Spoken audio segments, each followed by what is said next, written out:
എന്ത് വന്നാലും ഞാൻ എൻ്റെ ജീവിതത്തിൽ എൻ്റെ ജീവിതശുദ്ധി ഞാൻ നഷ്ടപ്പെടുത്തത്തില്ല എന്ന് ഒരു ഉറപ്പുണ്ടാകണം. ഇയ്യോബിനെ പോലെ കണ്ണുകളുമായിട്ട് ഒരു നിയമം ചെയ്യണം.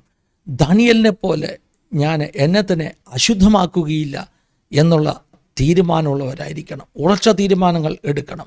ഉറച്ച തീരുമാനങ്ങൾ എടുത്താലും നമ്മുടെ ശരീരത്തിലെ ഏറ്റവും അധികം നമ്മെ കീഴടക്കുവാൻ ശ്രമിക്കുന്ന തൃഷ്ണകളിൽ ഒന്നാണ് ലൈംഗിക ചേതന എന്ന് പറയുന്നത്. അതിനെ അതിജീവിക്കുവാൻ പ്രത്യേക പ്രാർത്ഥനയും ദൈവകൃപയും വേണം.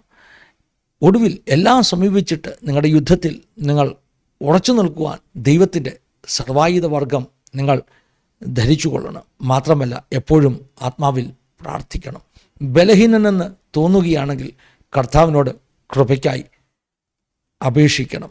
അങ്ങനെ ഉറച്ച തീരുമാനവും പ്രാർത്ഥനയോടുകൂടെ ജീവിച്ചെങ്കിൽ മാത്രമേ ഇത്തരം പാപങ്ങളെ ജയിക്കുവാൻ കഴിയുള്ളൂ. ലൈംഗിക പാപങ്ങൾ